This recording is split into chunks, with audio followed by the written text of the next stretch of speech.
तस्मै श्री गुरवे नमः।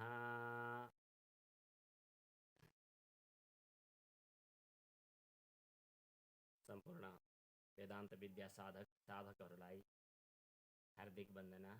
गुरु परम्परालाई स्मरण गर्दै वन्दना गर्दै वेदान्त प्रवेशिकाको आधारमा वेदान्त प्रवेशिकाको चर्चा चिन्तन हाम्रो भइरहेको छ। प्रसङ्ग साधन चतुष्टय सम्पत्तिको छ। 4 साधन प्राप्तिहरू कसरी हुन सक्छन्? 4 साधन के हुन्? नित्य अनित्य वस्तु विवेक, इह मूत्रार्थ फलभोग विराग, समाधि षट्क सम्पत्ति र मुमुक्षुत्व। यिनीहरूको प्राप्तिका लागि साधक चाहिँ सावधान भएर निरत भएर रहनु पर्दछ। यसै प्रसङ्गमा 6 साधनहरूमध्ये 6 सम्पत्तिहरूमध्ये हामी चाहिँ श्रद्धाको निरूपणमा हिजो थियौँ। श्रद्धाको निरूपणमा हामीले एउटा गीताको श्लोकको चर्चा गरेका थियौँ हिजो। श्रद्धावान लभते ज्ञानम तत्परः संयतेन्द्रियः, ज्ञानम लब्ध्वा पराम शान्तिम अचिरेणाधिगच्छति। अति महत्त्वपूर्ण श्लोक लाग्छ। 3टा कुरा हाम्रो साधनामा अति आवश्यक: श्रद्धा, तत्परता र इन्द्रिय निग्रह। यी 3 साधनले युक्त भइसकेपछि, यद्यपि हामी 4 अधिकारका चाहिँ साधन चतुष्टय भनेका छौँ। साधन चतुष्टय अन्तर्गत समाधि 6 सम्पत्तिहरू गर्दा जम्मा जम्मी 9वटा पनि हुन्छन्। विवेक, वैराग्य, सम दम उपरति, तितिक्षा, श्रद्धा र समाधान, अनि त्यसपछि मुमुक्षु। यी सबै गर्दाखेरि 9वटा पनि हुन्छन्। तर पनि तिनीहरूलाई समेटेर कुरा गर्दा, संक्षिप्तमा कुरा गर्दा 3टा: श्रद्धा, तत्परता र इन्द्रिय निग्रह। यो गीताको भगवान श्री कृष्णले गीतामा उपदेश गर्नुभएको उपदेशको आधार। त्यसपछि फेरि अलि बलियो बनाउँदै यही कुरा उपदेश गर्नुहुन्छ भगवान श्री कृष्णले। अज्ञश्च श्रद्धानश्च संशयात्मा विनश्यति। हिजोको प्रसङ्ग थियो यो। अज्ञश्च अश्रद्धानश्च, आफै जान्न पनि जान्दैन, श्रद्धा पनि गर्दैन, मनभित्र संशय पनि छ भने त्यो चाहिँ विनश्यति भनेको नष्ट हुन्छ। संशयात्मनः, जसको मनमा संशय छ, हुने हो कि होइन कि, के गर्दा ठिक हुने हो, कसो गर्ने हो, मनमा कुरा खेलिरहन्छ, त्यस्तो व्यक्तिलाई चाहिँ न यो लोक न परलोक। हामी श्रद्धाको प्रकरणमा संशयात्मालाई कल्याण हुँदैन। त्यसकारणले मनमा दृढता निश्चय हुनुपर्दछ। हिजो हामीले प्रसङ्गमा कुरा उठायौँ, ईश्वराराधनेन ध्रुवम तरिष्यामि। म यो आराधना, म यो वेदान्त विचार, म यो गुरुको शरणागति, यसबाट म अवश्य पनि पूर्ण हुनेछु भन्ने किसिमको दृढ निश्चय पनि आवश्यक। संशयात्मनः सुखम न, मनमा जब संशय हुन थाल्छ, मनमा जब विचलन हुन थाल्छ, मनमा जब अन्यथा भाव हुन थाल्छ, त्यस्ता व्यक्तिलाई कल्याण हुँदैन। श्रद्धा छ, तर श्रद्धापछि पनि संशय साथमा छ भने काम छैन भन्नका लागि श्रद्धापछिको अब 6टो साधन चाहिँ आउँछ, समाधान। हामीले 6टो साधनको रूपमा जो समाधान बतायौँ, त्यो समाधानको चाहिँ पृष्ठभूमि, समाधानको पृष्ठभूमिको रूपमा यो प्रसङ्ग आइरहेको छ। यसको तात्पर्य हो, श्रद्धा महत्त्वपूर्ण छ। श्रद्धा भएर पनि संशय साथमा भयो भने काम छैन। संशय आत्मा विनश्यति। त्यसकारणले श्रद्धा सँगसँगै दृढता निश्चय पनि चाहिन्छ। त्यसको लागि अब आउँछ प्रकरण समाधानको। श्रद्धाको हामीले सामान्य अर्थ त बताइ पनि सकेका छौँ। श्रद्धा, श्रतमा हजुरहरूले सुन्ने गरेको शब्द छ सत। सतलाई अलिकति छोप्नका लागि, अलिकति आवृत गर्नका लागि श्रत रेफ थपियो। रेफले कहिलेकाहीँ महत्त्वपूर्ण काम गर्दछ। सत भनेको सत्य, सत्यलाई आधान गर्नु नै सत धा। तर त्यो सतलाई अलिकति आवृत गर्नका लागि रेफ पनि थपियो। यसको तात्पर्य हो, सत्य बुद्धिलाई धारण गर्ने दृढतापूर्वकको मनोवृत्ति, त्यसलाई श्रद्धा भनिन्छ। श्रद्धाका विभिन्न परिभाषाहरू, श्रद्धाका सम्बन्धमा विभिन्न विचार विमर्शहरू हामीले गत प्रकरणमा बताइ पनि सकेका छौँ।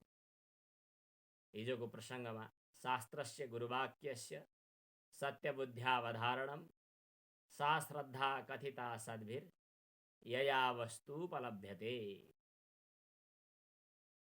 गुरुवचनमा दृढतापूर्वक विश्वास हुनै पर्दछ, यो नै श्रद्धा। श्रद्धा भए पनि मनमा संशय हुनु हुँदैन, मनमा विभिन्न किसिमका शङ्का उपशङ्काहरू हुनु हुँदैन, मनमा विचलन हुनु हुँदैन। शङ्काको पछि लाग्दा, तर्क वितर्कको पछि लाग्दा कहिले पनि पार लगाउन सकिँदैन। कसले पो भन्दा सुनेको एउटा दृष्टान्त थियो। एकजना कोही डाक्टर कहाँ गयो उपचारको लागि। प्राय अहिले रोग लागेको बेलामा मन विचलन नगर्नु भन्ने धेरै चर्चा आउँछ। आत्मबल नै रोगलाई समाधान गर्ने महत्त्वपूर्ण आधार हो। डाक्टरले गरेका औषधिहरू भन्दा, लगाएको खोप भन्दा मनको दृढता, मनको सङ्कल्प, म अवश्य पनि स्वस्थ हुन्छु भन्ने बल चाहिँ पहिले त्यसलाई त्यति महत्त्व दिँदैनथे। अचेल आधुनिक विज्ञानका उपासकहरू, डाक्टरहरूले पनि आत्मबल है आत्मबल भनेर भनिरहन्छ। एकजना कोही बिरामी भएको कारणले हस्पिटल गयो। अलिकति त शारीरिक बिमारी लाग्यो, त्यहाँभन्दा बढी मनको बिरामी लाग्यो कि बिमारी लाग्यो कि म त बिरामी भएँ, खत्तम भएँ, म त अब के गर्ने, बर्बाद भयो, के गर्ने होला, मरिन्छ कि क्या हो। डाक्टर कहाँ गयो। डाक्टर कहाँ चेक गर्न गयो। उसले लगभग 500 रुपियाँ लिन्छ क्यारे, अचेल 1000 रुपियाँ पनि लिन्छन् कतिले। शुल्क डाक्टरलाई बुझायो अनि डाक्टरले परीक्षण गरे।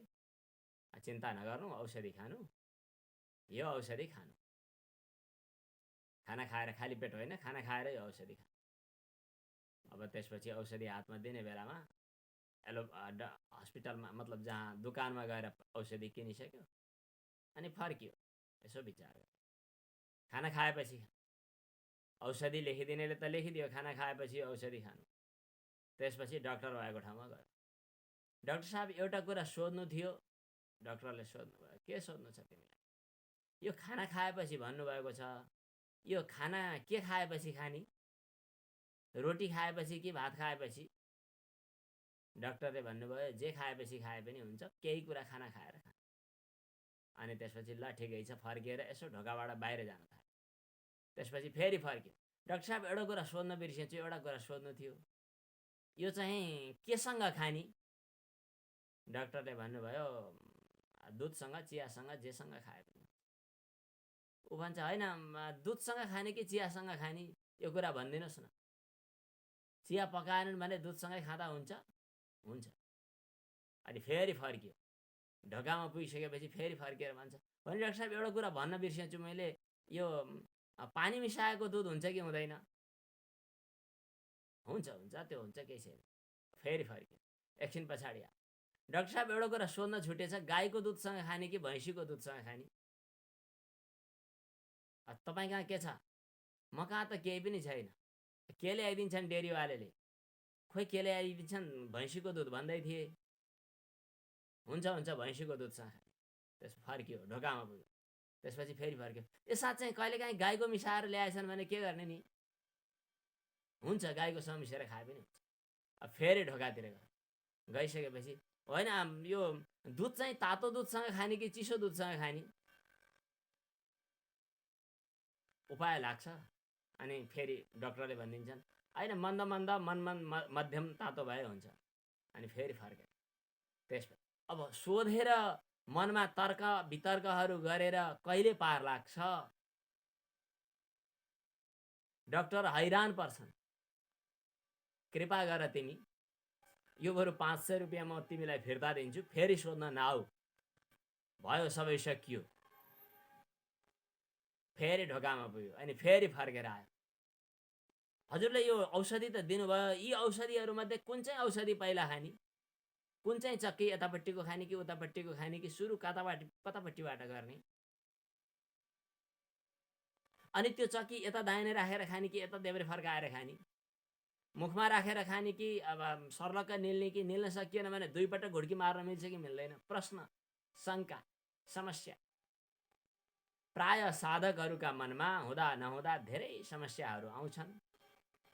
यति धेरै समस्या, यति धेरै तर्क वितर्क, यति धेरै कुराकानी खेल्छन् कि कतिपय साधकहरू कुराको जन्जालमा अल्मलिएका देखिन्छन्।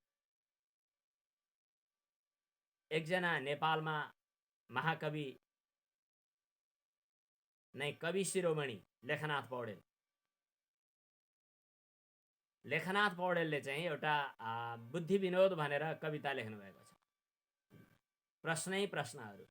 कहाँ थियो बास अघि मको थिएँ, कसो हुँदा यो पिंजरा लिँदो भएँ, कहाँ छ जानु कुन साथ लिकन, तँलाई मालुम छ कि यो कुरा मनलाई सोध्या छ।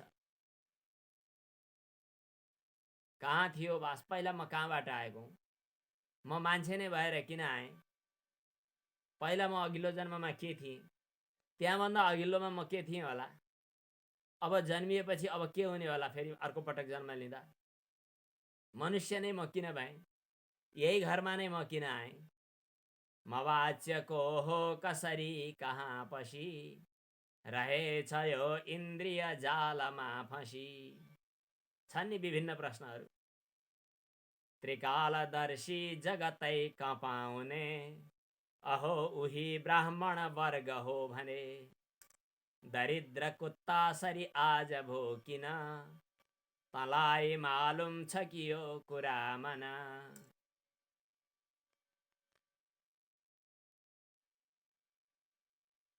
आकाशमा अखण्ड ब्रह्माण्ड विषय टनाटन, यी सब ब्रह्माण्डहरू छन्, यिनीहरू एक आपसमा किन ठोक्किँदैनन्, यो किन हुन्छ, त्यो किन हुन्छ, ऊ किन हुन्छ, ऊ किन हुन्छ, प्रश्नका ताती लागे।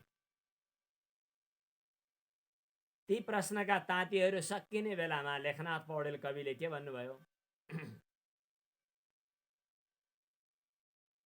म निस्कनाले, कति महत्त्वपूर्ण अन्तिममा एउटा समाधान छ, म निस्कनाले जननी तिमी कन, परेछ यो घोर अनर्थ चिन्तन, म भित्र आएँ अब के छ लसपस, थपक्क बाबासित शान्त भई बस। जब बुद्धिवृत्तिलाई मन बाहिर विषयतिर दौडियो, बुद्धिले मनलाई सोधिराखेको थियो यो के हो कसो हो, मनका पछि लागेर मन बाहिरतिर दौडिरहेको थियो, बहिर्मुख भइरहेको थियो, किनभने उसको सृष्टि नै बहिर्मुख हुनका लागि। पराञ्ची खानी व्यत्रेणत स्वयम्भू, तस्मात् पराङ पश्यति नान्तरात्मा। उपनिषदमा मन्त्र आएको छ।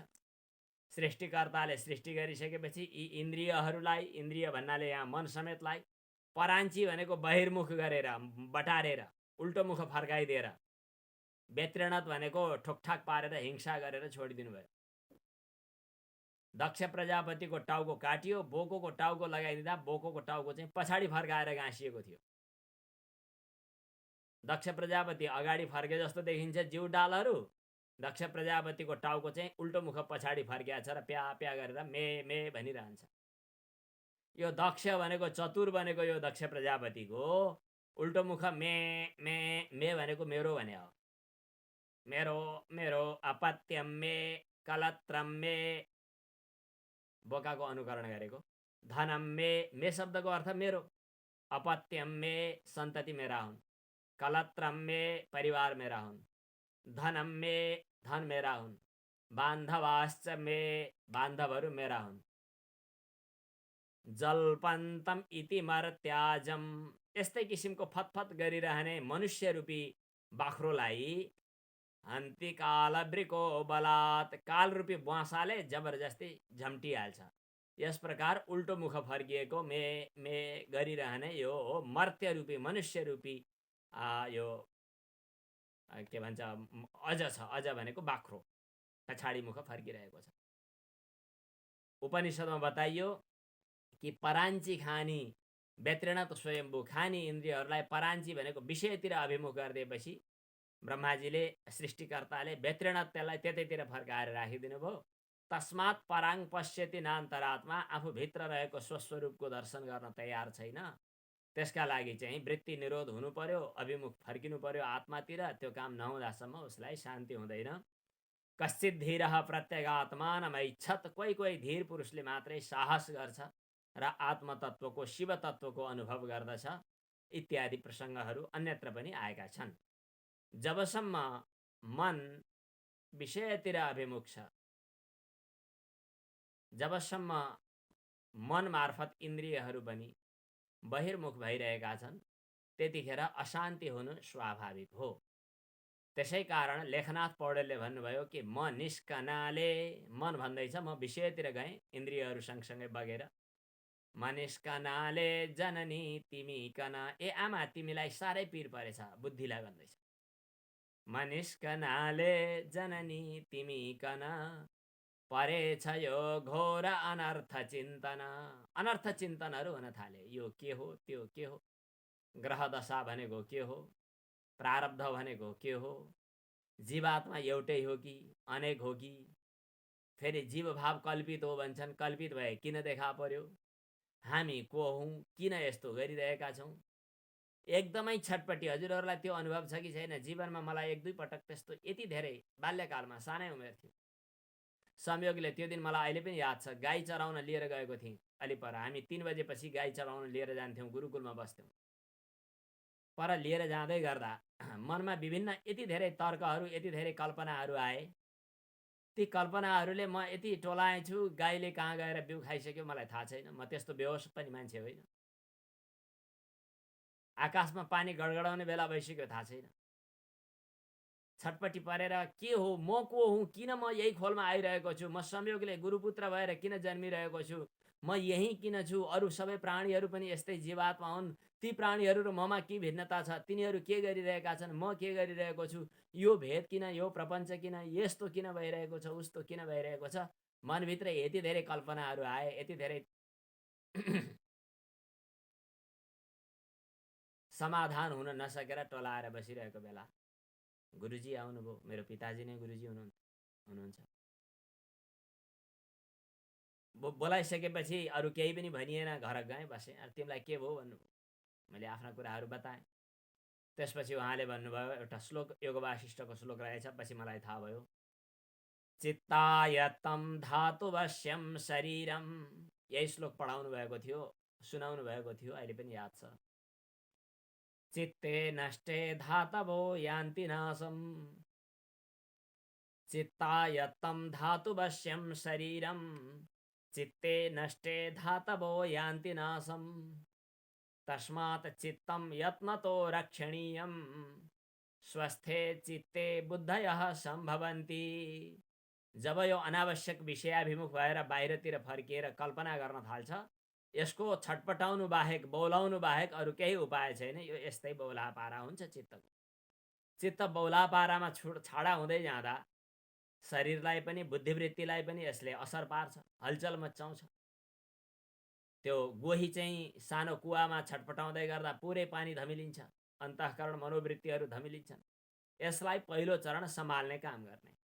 यो सम्हाल्नका लागि अरू साधन छैन भने भगवानको उपासना महत्त्वपूर्ण साधन हुन्छ। मन्त्र जप, एकाग्रता, उपासना। त्यसपछि जब चित्त स्वस्थ हुन्छ, चित्त अभिमुख हुन्छ, चित्त अन्तर्मुख हुन्छ, चित्तमा जब छटपटाहट, राग द्वेष रूपी ती गोहीहरूले छटपट गर्न छोड्छन्, चित्त शान्त बन्छ।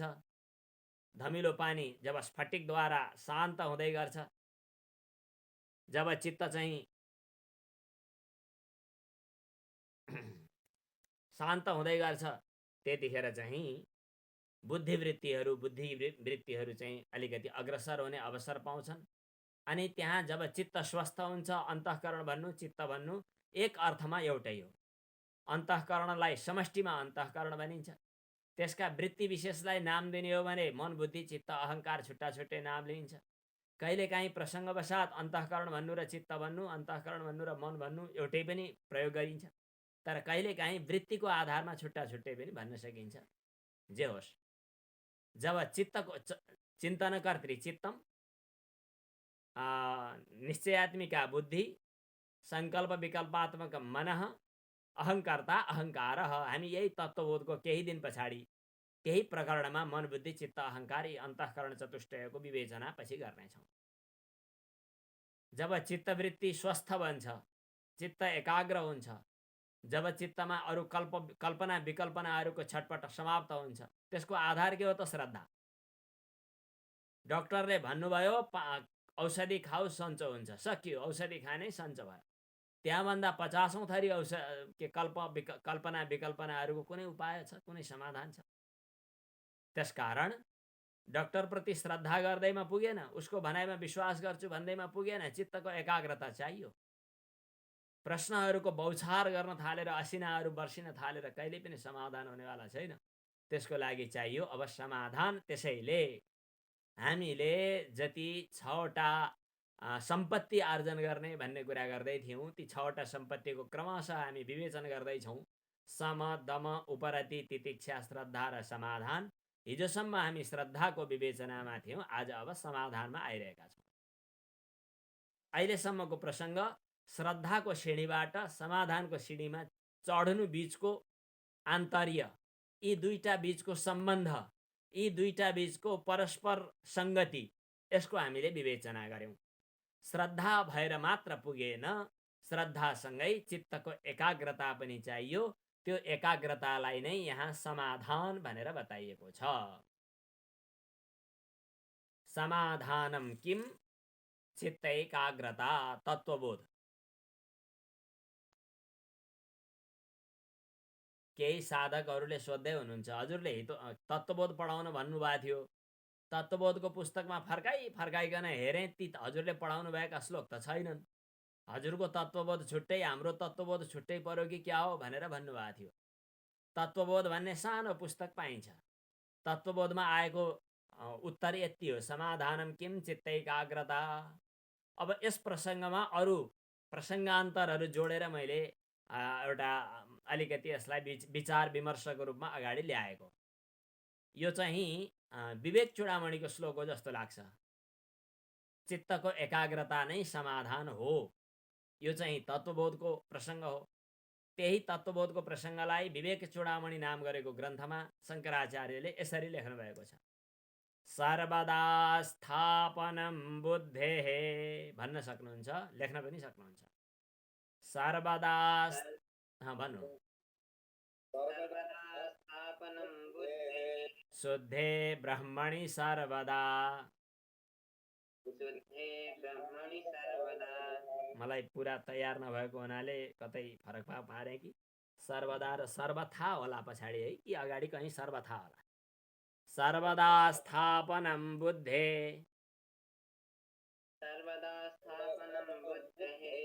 शुद्धे ब्रह्मणि सर्वथा, तत् समाधानमित्युक्तम्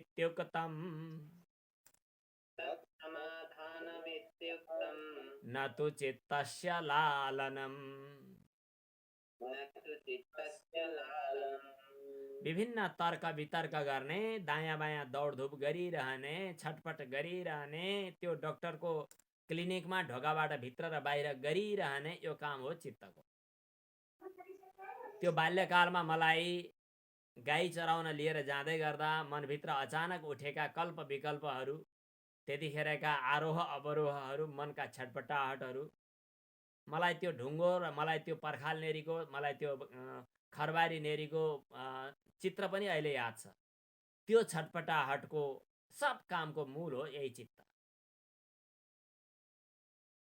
त्यसलाई सर्वदा भनेको हर क्षण, सर्वथा भनेको सर्वतोभावेन जुनसुकै प्रक्रियाबाट, हर तरहले, शुद्धे ब्रह्मणि बुद्धे स्थापनम, शुद्ध ब्रह्ममा अझ चित्तको चञ्चलता त कसरी उहाँ पुग्न सकोस् र जब उहाँ पुग्छ र एकाग्र बन्छ त्यतिखेर ऊ चाहिँ निश्चयात्मक बन्छ, त्यो बुद्धि हो।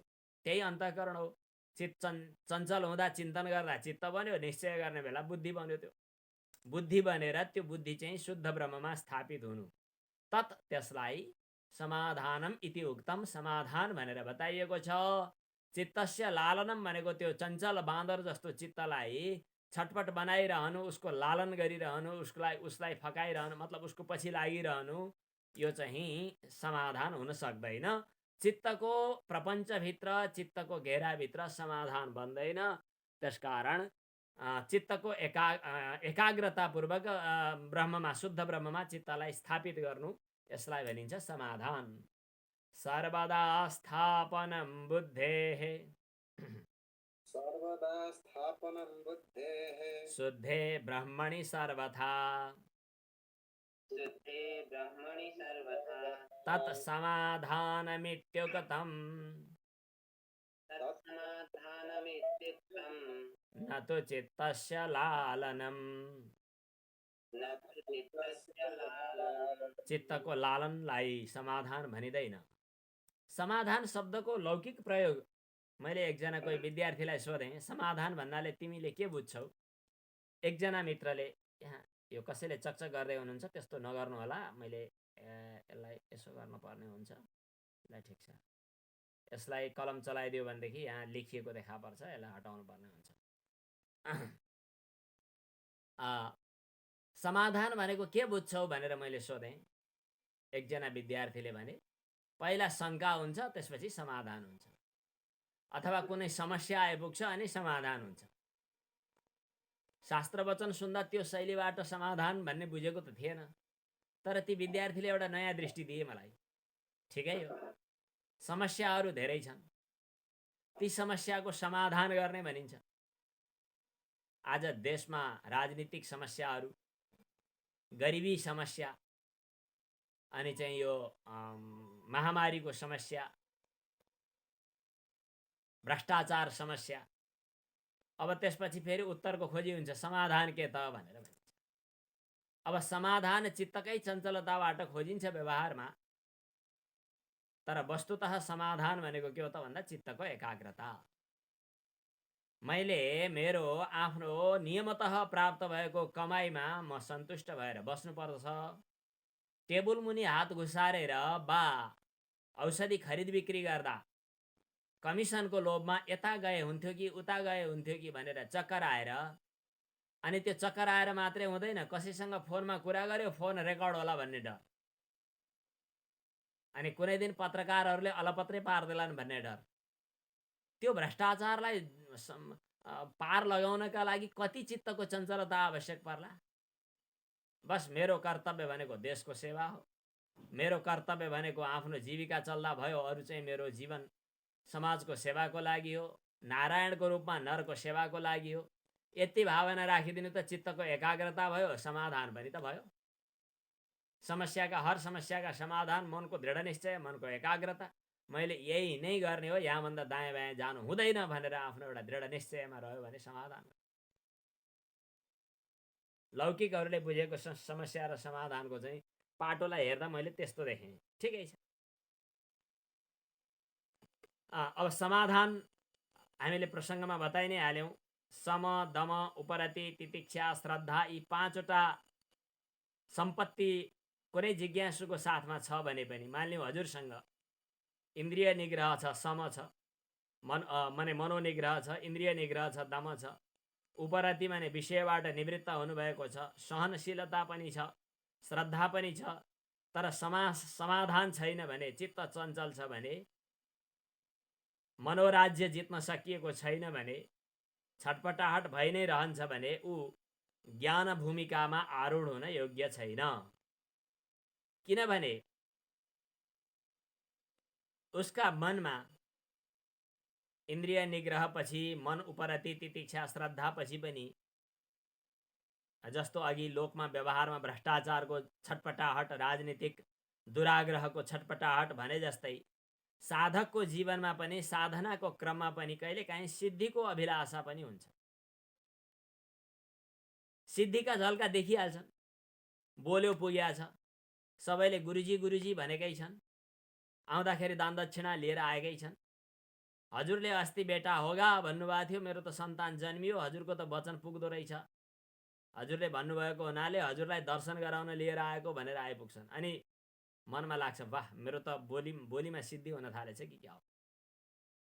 अनि कहिलेकाहीँ सुर चल्छ, कसैसँग रिस उठ्यो भने तँलाई म श्राप दिन्छु, मेरो श्राप लाग्छ बुझिस्, म तिनै लोकलाई उल्टो पाल्टो पारिदिन सक्छु भनेर फेरि फुर्ती लगाउन खोज्छ।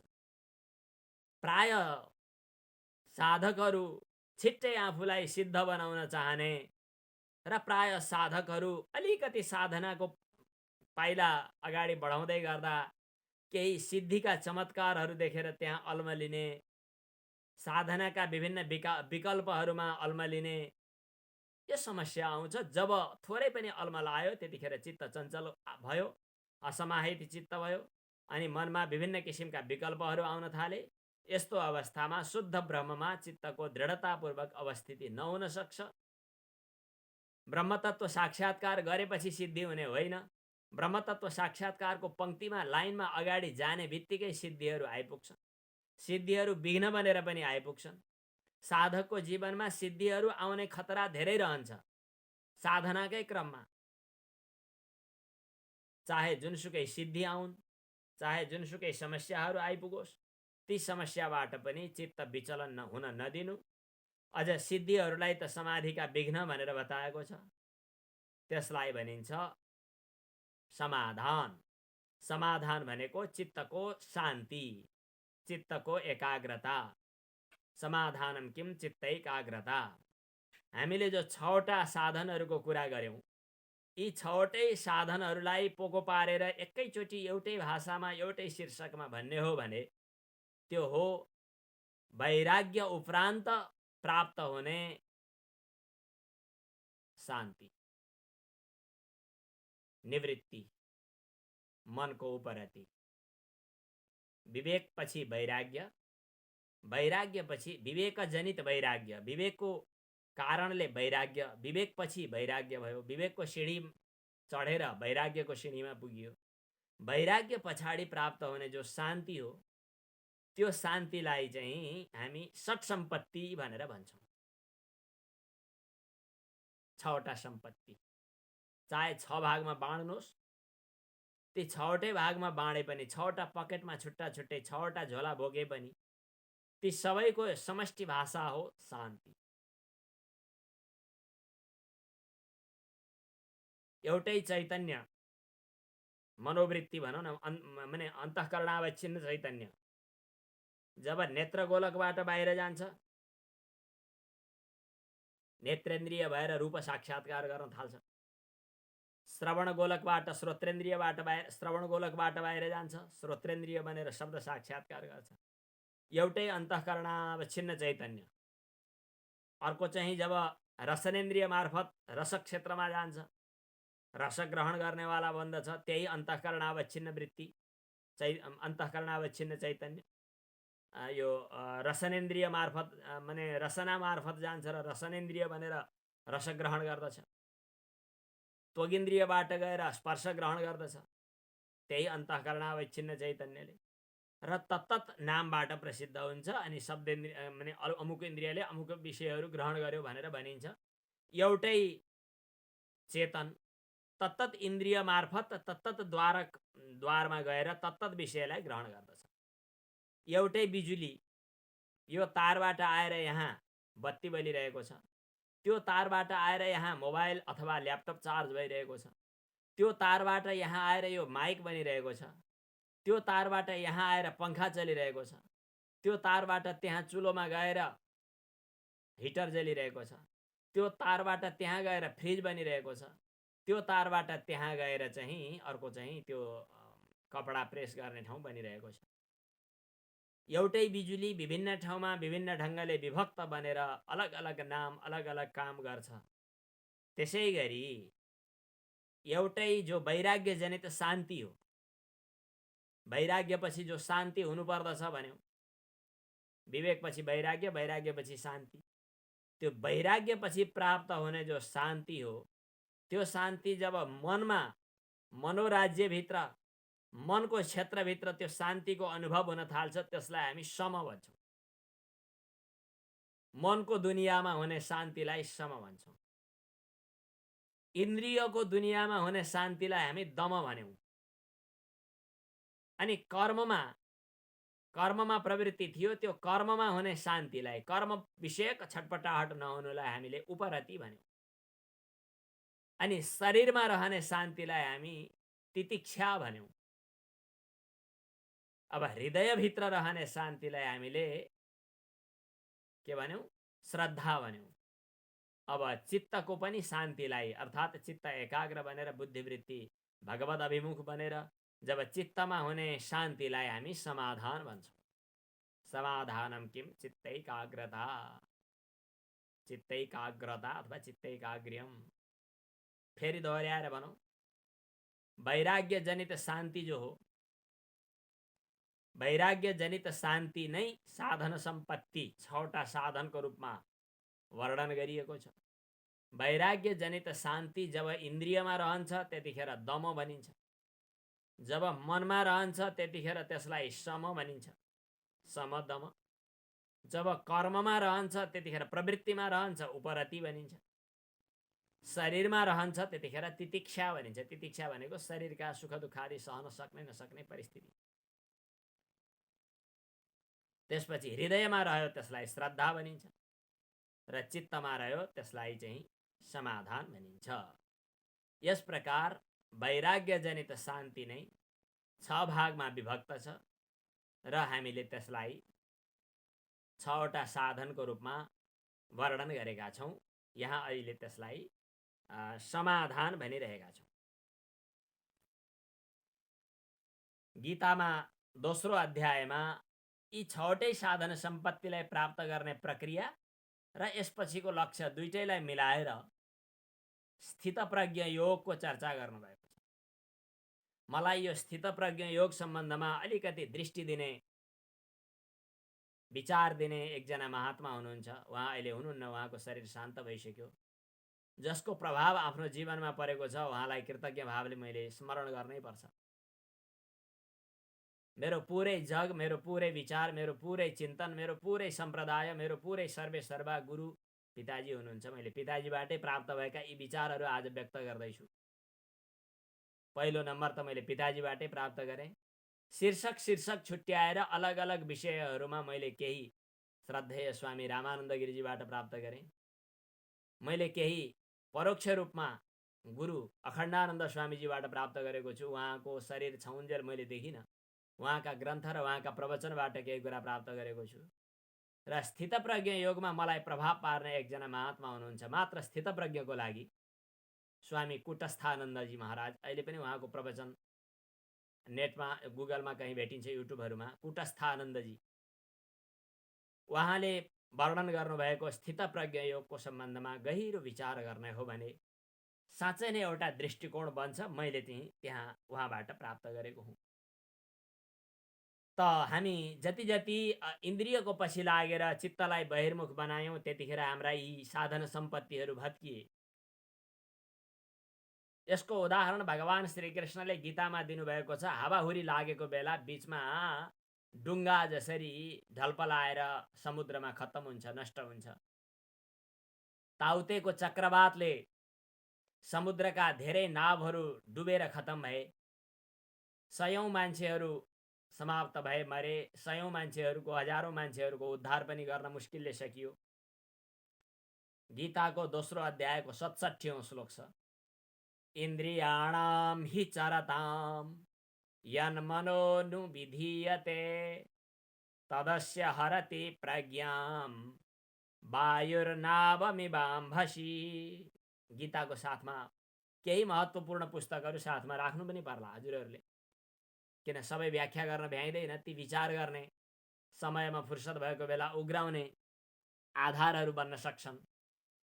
इन्द्रियाणाम चरताम, दौडिरहेका इन्द्रियहरूको पछि, यत मनः अनुविधीयते, मन पछि पछि दौडिरहेको छ, इन्द्रियको अनुसरण गरिरहेको छ। बहिर्मुख भएका पराञ्ची खानी भेतृनाथ स्वयम्भू बाहिर दौडिरहेका इन्द्रियको पछि मन गइरहेको छ। त्यसले के गर्दछ त भन्दा, जसरी एकदमै ठुलो हावाहुरी हुन्डरी मचिरहेको बेला समुद्रमा तरिरहेको नौकालाई जानुपर्ने गन्तव्यबाट भड्काइदिन्छ, उस्तै पर्यो भने समुद्रमा डुबाइदिन्छ, नभए उल्टो मुख हिँडाइदिन्छ। जानुपर्ने थियो पश्चिमतिर, हावाहुरी आयो र पुर्याइदियो पूर्वतिर, उल्टो भइरहन्छ। त्यसै गरी जसरी एकदमै डरलाग्दो हावाले समुद्रमा पानीमाथि तैरिरहेको नौकालाई, डुङ्गालाई जानुपर्ने गन्तव्यबाट भड्काइदिन्छ, त्यसै गरी इन्द्रियहरूले विषयसँग सम्बद्ध भएपछि त्यो मन पनि इन्द्रियको पछि लागेर विषयतिर दौडिरहेको हुन्छ। प्रयत्नशील साधकको पनि विवेकजन्य प्रज्ञालाई अन्तर आत्माको स्वस्वरूपको अवस्थितिबाट भड्काएर हटाएर अनात्मातिर दौडाइदिन्छ। त्यसकारणले अयोगी आत्मा, अयोगी साधकले प्रज्ञालाई प्राप्त गर्न सक्दैन।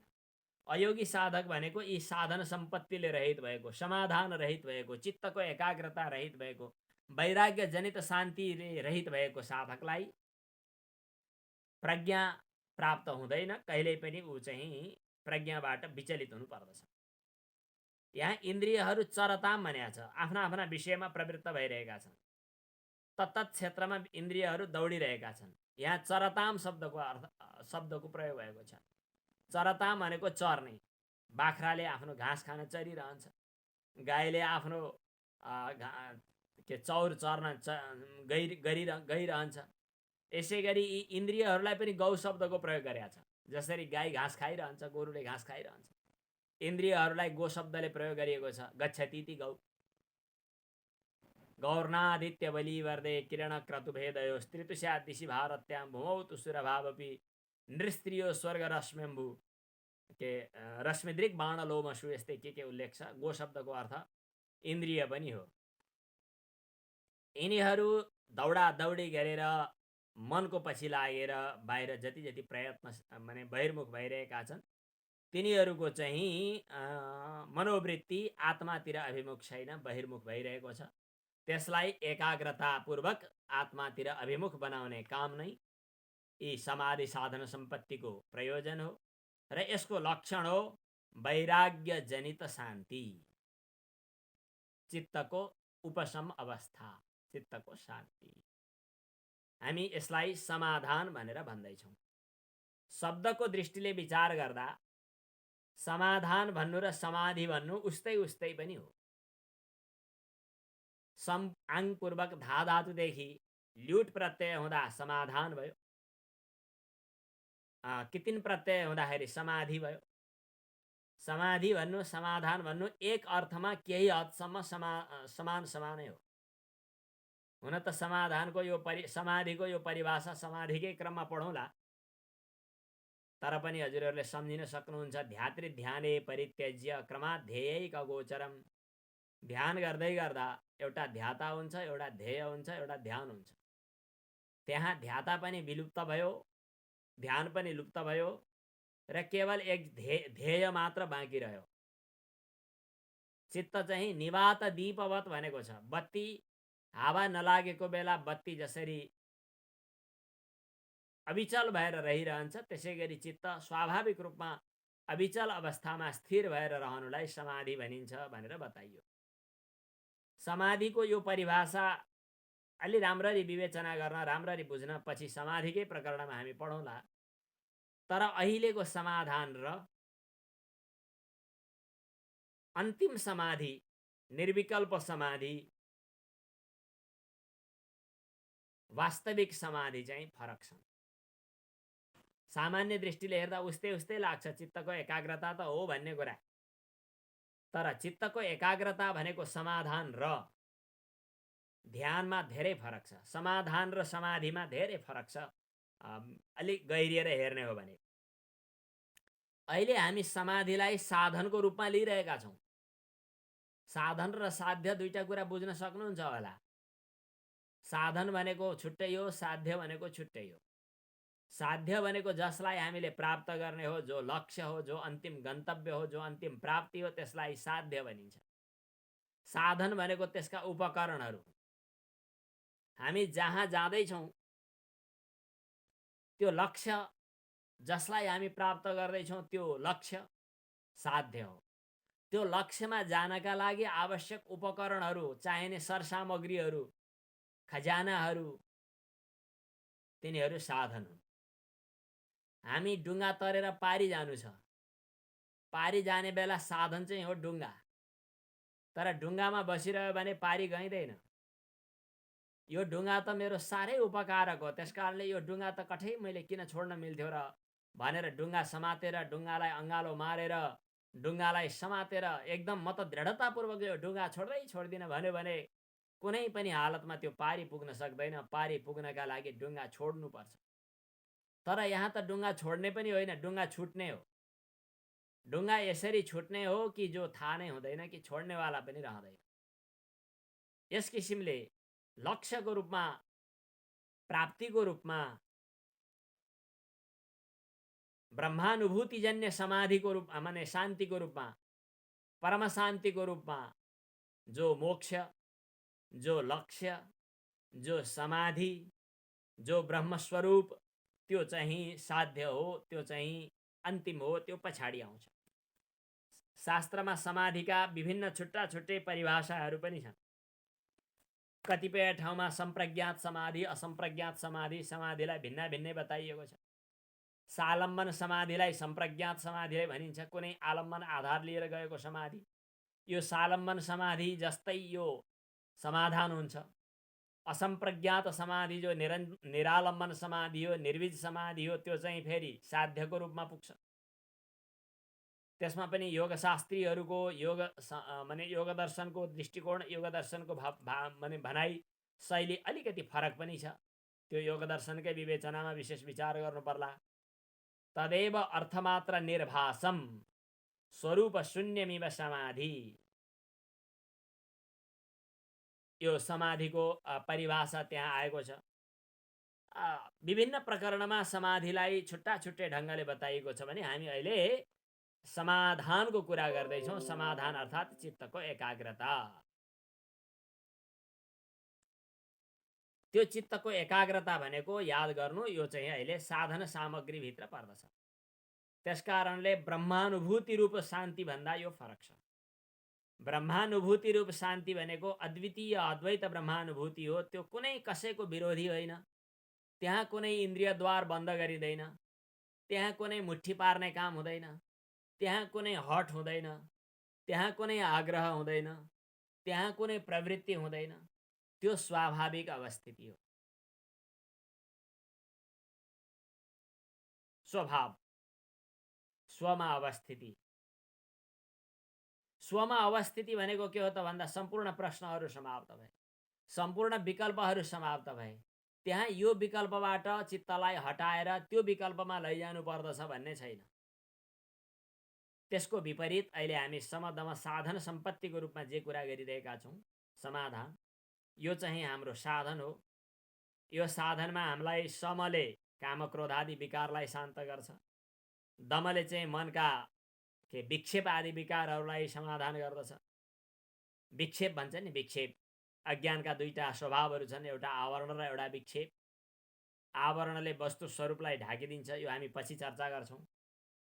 विक्षेपले चाहिँ नहुँदा कुराहरू चाहिँ त्यहाँ बौलाउने काम बनाइदिन्छ, विक्षिप्त भन्छन्। त्यो भनेको बौलापन हो। एक किसिमले मनमा आउने विक्षेप भनेको काम क्रोध आदि, अनि इन्द्रियमा आउने विक्षेप भनेको चाहिँ इन्द्रियका आवश्यकताको आग्रह, अनि त्यसपछि चाहिँ कर्मका विक्षेपहरू हुन्छन्। कर्मको विक्षेप हटाउने उपरतिले, मनको विक्षेप हटाउने चाहिँ समले, इन्द्रियको विक्षेप हटाउने दमले, दमले, शरीरको शारीरिक क्रिया प्रतिक्रियाको विक्षेप हटाउने तितिक्षाले, अनि चित्तको संकल्प विकल्प कल्पना हटाउने चाहिँ श्रद्धाले, अनि हृदयको विक्षेप हटाउने श्रद्धाले र चित्तको विक्षेप हटाउने चाहिँ समाधानले। यस प्रकार विक्षेप हटाउनका लागि केही हाम्रा क्रिया प्रतिक्रियाहरू हुन्छ। कतिपय उपदेष्टाहरूले, कतिपय उपदेश दिने गुरुहरूले के भन्नुहुन्छ, सब छोडिदेऊ, सब कल्पनाहरूलाई परित्याग गर, सब विचारहरूलाई अहिले छोडिदेऊ, समापन गरिदेऊ। तर केही दिन, केही क्षण, केही समय, अलिकति साधना, अलिकति अभ्यास, अलिकति त्यो हामीले दुईटै पाटो विचार गर्दैछौँ। हामीले वैराग्यको बेलामा पनि यो प्रसङ्ग उठाएका थियौँ। एउटा बाख्रोलाई पेट अघाउने बनाउनु पर्दछ भन्ने राजाको आग्रह अनुसार खुवाउँदा ऊ अघाएन। त्यसको नाकको डाँडीमा ड्याङ ड्याङ घाँस खान दिने बित्तिकै जब हान्न थाल्यो, त्यसपछि ऊ निवृत्त भयो। केही दिन, केही समय चाहिँ अलिकति लट्ठी हातमा लिनु पनि पर्छ। मनोवृत्तिलाई जित्नका लागि ठोकठाक पनि गर्नुपर्दछ, कहिलेकाहीँ दाँत किट्नु पनि पर्दछ। मनोवृत्तिलाई जित्नका लागि आग्रह हठ गर्नुपर्दछ भन्ने कुरा योग वासिष्ठमा भगवान श्रीरामलाई वशिष्ठले उपदेश दिनुभएको पनि छ। दन्तैर्दन्तान् विचूर्ण्य च अङ्गैरङ्गानि सम्मर्द्य जयत आदौ स्वकं मनः। हात निमोठेर दाँत पिटेर अङ्गले अङ्गलाई थिचेर आग्रह गरेर मन जित्नुपर्ने हुनसक्छ, त्यति सजिलो छैन मन जित्नु। अपि बन्ध्यसनात् साधो दुर्गमश्चित्त निग्रह। आगो खानुभन्दा पनि कठिन छ, पर्वतलाई धुलो पिठो पार्नुभन्दा पनि कठिन छ। त्यस कारणले अलिकति बल गर, अलिकति हठ गर, अलिकति आग्रह गर, यो पनि छ एउटा चरणमा।